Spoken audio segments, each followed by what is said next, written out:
Hello नमस्कार दोस्तों, आप सभी का स्वागत है आपके अपने YouTube channel online GK free classes में। आज की इस वीडियो में हम रीजनिंग के बहुत ही इंपॉर्टेंट क्वेश्चन लेकर आए हैं जो आपके आगामी सभी परीक्षाओं के लिए इंपॉर्टेंट रहेंगे। और ये हमारा रीजनिंग का 25वां पार्ट है। इससे पहले हम रीजनिंग के 24 पार्ट करवा चुके हैं जिनको आप प्लेलिस्ट के अंदर जाकर देख सकते हैं। और आज के इस रीजनिंग के 25वें पार्ट के अंदर बहुत ही इंपॉर्टेंट प्रश्न होने वाले हैं, तो इस वीडियो को आपको कंप्लीट देखना है और वीडियो के एंड में आपको बताना है कि आपके टोटल कितने क्वेश्चन है सही होते हैं। तो चलिए शुरू करते हैं आज की इस वीडियो को बिना देरी के। पहला प्रश्न है आप सभी के सामने, नीचे दी गई श्रृंखला को पूरा करें। यानी कि पहला प्रश्न हमारा लेटर सीरीज से संबंधित प्रश्न दिया गया है और हमसे पूछा गया है कि इस प्रश्न चिन्ह के स्थान पर कौन से अल्फाबेट भरे जाएंगे। यानी कि हमें बताना है कि इन चारों में से इस प्रश्न चिन्ह के स्थान पर कौन से अक्षर भरे जाएंगे। तो देखो, इस प्रकार का यदि आपको सीरीज देखने को मिले एग्जाम में तो कैसे सोल्व करेंगे। सबसे पहले हम देखेंगे कि हमें सीरीज में क्या क्या दिया गया है और उसके बाद में हम इसको सोल्व करेंगे। तो देखो, इसको समझने में आपको टाइम लगेगा, जब आप समझ जाओगे तो बहुत आसानी से सोल्व कर पाओगे। तो यहाँ पर देखो, हमें दिया गया है AD, उसके बाद में दिया गया है EH, फिर दिया गया है IL और फिर दिया गया है MP। उसके बाद में हमें पूछा गया है कि इस प्रश्न चिन्ह के स्थान पर कौन सा अक्षर या कौन सा अल्फाबेट भरा जाएगा। तो कैसे सोल्व करेंगे, सबसे पहले आपको एक एक लेटर यानी कि एक एक अक्षर को लेके चलना है आगे। ठीक है, तो यहाँ पर देखो A से क्या हुआ है E, तो यहाँ पर देखो A से E यानी कि A के अंदर कितने अक्षर जुड़ेंगे कि यहाँ पर क्या हो जाए E। तो देखो A आता है 1 नंबर पर और E आता है 5 नंबर पर। तो देखो, एक के अंदर हम +4 कर देंगे तो कितना हो जाएगा 5, और 5 पे क्या आता है E। अब इसी प्रकार से चलो देखो, ई से क्या हो रहा है आई।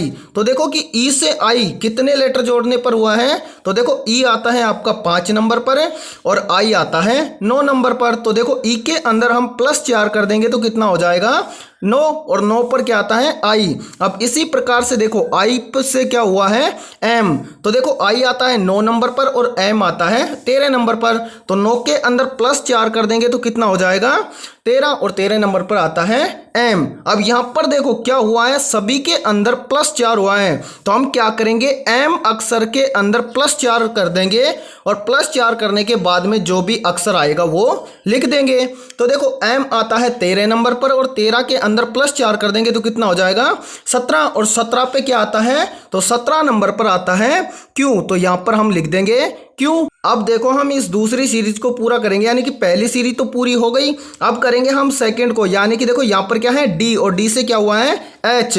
तो इसी प्रकार से देखेंगे, यानी कि D कितने नंबर पर आता है और H कितने नंबर पर आता है। तो D आता है आपका 4 नंबर पर और H आता है 8 नंबर पर। तो देखो, 4 के अंदर +4 करके लिखा गया है अगला लेटर, यानी कि D के अंदर +4 करके लिखा गया है H। तो यहाँ पर देखो लिख देंगे 4, फिर क्या हुआ है H से हुआ है L। तो यहाँ पर देखो, H आता है आपका कितने नंबर पर 8 नंबर पर और L आता है 12 नंबर पर।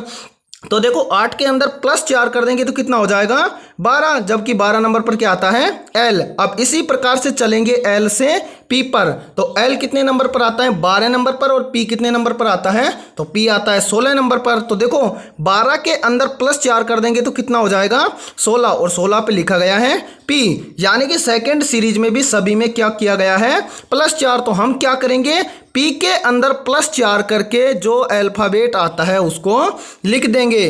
तो देखो, P आता है कितने नंबर पर 16 नंबर पर, और 16 के अंदर +4 कर देंगे तो कितना हो जाएगा 20, और 20 पर क्या आता है, तो 20 नंबर पर आता है T, यानी कि प्रश्न चिन्ह के स्थान पर भरा जाएगा QT। अब देखो कि ये Q और T हमें किस ऑप्शन में देखने को मिल रहा है, तो ये मिल रहा है हमें ऑप्शन A के अंदर। तो ऑप्शन A हो जाएगा हमारा करेक्ट आंसर। तो उम्मीद करता हूं कि ये प्रश्न आपको अच्छे से क्लियर हो गया होगा। तो चलिए अगला प्रश्न देखते हैं।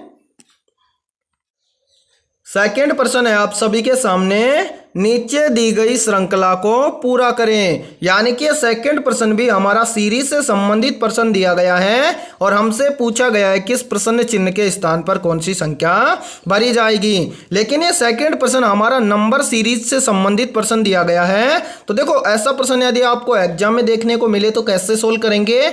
सबसे पहले हम देखेंगे कि सीरीज किस प्रकार से आगे की ओर बढ़ रही है। तो यहां पर देखो सीरीज में क्या हुआ है, यहां पर देखो क्या है 3, 3 से क्या हुआ है 7, 7 से क्या हुआ है 13 और 13 से क्या हुआ है 27। यानी कि सीरीज छोटे क्रम से बड़े क्रम की ओर बढ़ती जा रही है। अब इसी प्रकार से हमें बताना है कि 27 से इस प्रश्न चिन्ह के स्थान पर कौन सी संख्या होगी। तो देखो यहां पर हम क्या करेंगे, जब सीरीज छोटे अंकों से बड़े अंकों की ओर बढ़े तो क्या करते हैं, अंतर करते हैं। तो यहां पर 3 और 7 के बीच का अंतर कितने का हो जाएगा, 4 का। अब इसी प्रकार से हम देखेंगे 7 और 13 के बीच में कितने का अंतर है। तो यहां पर देखो 7 और 13 के बीच में हो जाएगा 6 का अंतर। अब इसी प्रकार से देखो कि 13 से 27 के बीच में कितने का अंतर है। तो यहां पर देखो 13 और 27 के बीच में है 14 का अंतर। यानी कि यहां पर देखो क्या हुआ है 4, 6, 14। यानी कि यहां पर सीरीज सही तरीके से आगे की ओर नहीं बढ़ रही है। यानी कि यहां पर सही तरीके से सीरीज बढ़ती, यानी कि 4 के बाद में 6 और 6 के बाद में 8 होता तो हम क्या करते, यहां पर क्या करते हैं 8 के बाद में 10 को 27 में जोड़ देते और जोड़ने के बाद में इस प्रश्न चिन्ह के स्थान पर जो संख्या आती उसको लिख देते हैं। लेकिन इस प्रकार से ये सीरीज नहीं बढ़ रही है, यानी कि इस प्रकार से हम इस प्रश्न को सोल्व नहीं कर सकते। तो देखो दूसरा तरीका हम क्या लगाएंगे सीरीज के अंदर, तो सबसे पहले हम इनको यहां से हटा देते हैं। अब यहां पर देखो दूसरा तरीका क्या लगाएंगे, तो यहां पर देखो क्या लिखा गया है 3 से क्या हुआ है 7। यानी कि 3 से 7 किस प्रकार से होगा, तो हम क्या करेंगे इस 3 का गुणा कर देंगे देखो 2 से और इसके अंदर प्लस 1 कर देंगे तो कितना हो जाएगा 7। यानी कि 3 दूनी 6 और प्लस हो जाएगा 1 तो हो जाएगा 7। अब इसी प्रकार से आगे देखो क्या हुआ है 7 से 13। तो हम क्या करेंगे यहां पर देखो 7 का मल्टीप्लाई कर देंगे कितने से 2 से और उसमें से 1 को घटा देंगे।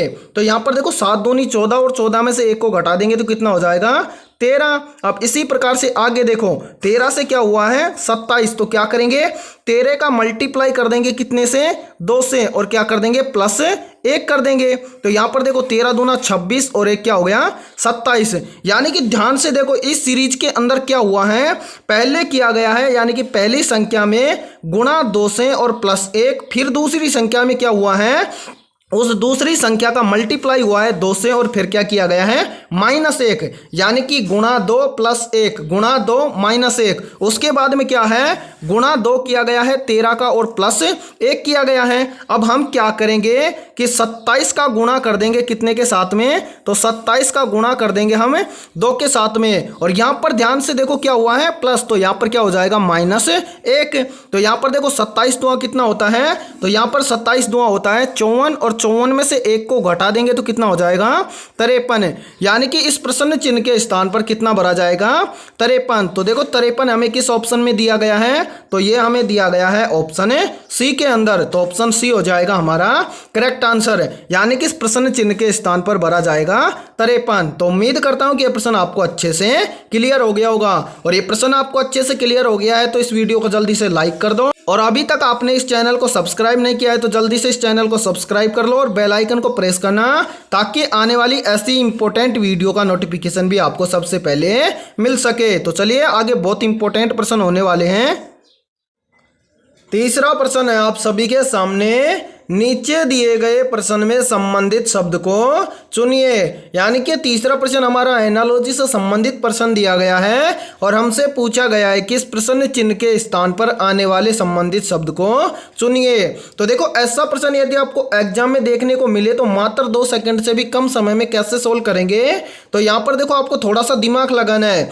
यहाँ पर बोला गया है कि अंकुरित का संबंध है किससे, प्रोटीन से। तो हमें बताना है कि गेहूं का संबंध किससे होगा। तो यहां पर देखो अंकुरित चीज से हमें क्या मिलता है, प्रोटीन। उसी प्रकार से बताओ कि गेहूं से हमें क्या मिलेगा, तो गेहूं से हमें मिलेगा कार्बोहाइड्रेट। यानी कि इस प्रश्न चिन्ह के स्थान पर भरा जाएगा कार्बोहाइड्रेट। तो ये देखो कि कार्बोहाइड्रेट हमें किस ऑप्शन में दिया गया है, तो ये हमें दिया गया है ऑप्शन डी के अंदर। तो ऑप्शन डी हो जाएगा हमारा करेक्ट आंसर। यानी कि अंकुरित वस्तु से हमें क्या मिलता है, प्रोटीन। तो गेहूं खाने से क्या मिलेगा, तो गेहूं खाने से हमें मिलेगा कार्बोहाइड्रेट, जो कि हमें ऑप्शन डी में दिया गया है। तो करेक्ट आंसर हो जाएगा सभी का ऑप्शन है डी। तो उम्मीद करता हूं कि यह प्रश्न आपको अच्छे से क्लियर हो गया होगा। तो चलिए अगला प्रश्न देखते हैं। चौथा प्रश्न है आप सभी के सामने, नीचे दिए गए प्रश्न समूह के अनुसार सही युग्म का चयन करें। यानी कि हमारे सामने प्रश्न दिया गया है और हमारे सामने देखो यहाँ पर एक समूह दिया गया है और इसके अंदर बोला गया है कि जिस प्रकार से 13, 19, 25 आपस में रिलेशन है और ये एक समूह है, इसी प्रकार से हमें इन चार में से सही समूह का क्या करना है, चयन करना है। यानी कि जिस प्रकार से 13, 19, 25 का आपस में किस प्रकार से रिलेशन है, उसी प्रकार से सही युग्म का चयन करेंगे। तो कैसे करेंगे, सबसे पहले हमारे सामने एक समूह दिया गया है और इसमें हमें दिया गया है 13, 19, 25। तो यहां पर देखो किस प्रकार से लिखा गया है, यहां पर देखो 13 से क्या हुआ है 19 और 19 से क्या हुआ है 25। तो किस प्रकार से हुआ है, तो देखो 13 के अंदर हम +6 कर देंगे तो कितना हो जाएगा 19। इसी प्रकार से देखो 19 के अंदर हम +6 कर देंगे तो कितना हो जाएगा 25। यानी कि इन सभी संख्याओं में आपस में क्या किया गया है, +6 किया गया है। अब इसी प्रकार से हम क्या करेंगे, इन चारों समूह में देखेंगे कि ऐसी कौन सी संख्या है जिसके अंदर +6 करके अगली संख्या लिखी गई है। तो एक एक को चेक करेंगे। यहां पर देखो पहला है ऑप्शन ए में दिया गया है 14, 21, 27। तो देखो 14 के अंदर हम +6 करेंगे तो कितना होता है 20, जबकि यहां पर कितना है 21, यानी कि ऑप्शन ए तो हो जाएगा गलत। अब इसी प्रकार से हम चेक करेंगे ऑप्शन बी को। तो यहां पर देखो 31 और 6 कितना हो जाएगा, तो 31 और 6 होता है 37, जबकि यहां पर कितना है 38। तो ऑप्शन बी भी हो जाएगा गलत। अब इसी प्रकार से ऑप्शन सी को चेक करेंगे। तो ऑप्शन सी में दिया गया है 41, 47, 58। तो देखो 41 के अंदर +6 करेंगे तो कितना होता है 47। अब आगे भी चेक करेंगे क्योंकि आगे भी +6 हुआ है। तो देखो 47 के अंदर +6 करेंगे तो कितना होता है 53, जबकि यहां पर कितना लिखा गया है 58। तो ये भी आपका क्या हो जाएगा, गलत हो जाएगा ऑप्शन सी। अब इसी प्रकार से हम चेक करेंगे ऑप्शन डी को। तो देखो यहां पर क्या दिया गया है 24, 30, 36। तो देखो 24 के अंदर +6 करेंगे तो कितना हो जाएगा 30 और 30 के अंदर +6 करेंगे तो कितना हो जाएगा 36। यानी कि यहां पर हमें जो समूह दिया गया है इसी के अनुसार सही युग्म कौन सा है, ऑप्शन डी। तो उम्मीद करता हूं कि यह प्रश्न आपको अच्छे से क्लियर हो गया होगा। तो चलिए अगला प्रश्न और देखते हैं।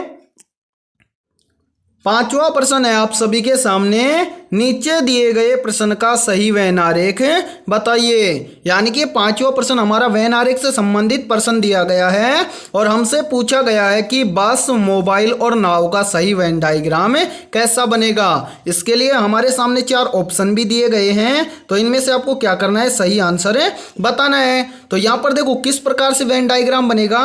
तो इन चीज़ों को आप अच्छे से जानते हो कि बस क्या होती है, मोबाइल क्या होता है और नाव क्या होती है। तो सबसे पहले देखो बस क्या होती है, तो पहला गोला बनेगा आपका बस के लिए, तो बस अलग होती है। दूसरा गोला बन जाएगा आपका मोबाइल के लिए क्योंकि मोबाइल अलग होता है, और तीसरा गोला बन जाएगा आपका नाव के लिए क्योंकि नाव अलग होती है। तो देखो कुछ इस प्रकार का आपका क्या बन जाएगा, सही वैन डायग्राम। तो देखो ऐसा आपको किस ऑप्शन में दिया गया है, तो ये दिया गया है हमें ऑप्शन बी के अंदर। तो ऑप्शन बी हो जाएगा हमारा करेक्ट आंसर। तो उम्मीद करता हूं कि आपको ये प्रश्न अच्छे से क्लियर हो गया होगा, क्योंकि देखो यहां पर क्या होता है, बस अलग होती है, मोबाइल अलग होता है और नाव अलग होती है। तो इनके लिए सही वैन डायग्राम कुछ इस प्रकार का बनेगा और ये हमें दिया गया है ऑप्शन बी के अंदर। तो ऑप्शन बी हो जाएगा करेक्ट आंसर। तो आज की इस वीडियो में इतना ही। वीडियो पसंद आई है तो इस वीडियो को लाइक कर दो और चैनल पर यदि आप पहली बार जुड़े हो तो चैनल को कर लो सब्सक्राइब और बेल आइकन को प्रेस करना, ताकि आने वाली और नई वीडियो का नोटिफिकेशन भी आपको मिल सके। और 5 में से आपके कितने क्वेश्चन सही हुए हैं सभी को कमेंट सेक्शन में बताना है। तो फिर मिलते हैं ऐसे ही इंपॉर्टेंट क्वेश्चनों के साथ सुबह 7 बजे।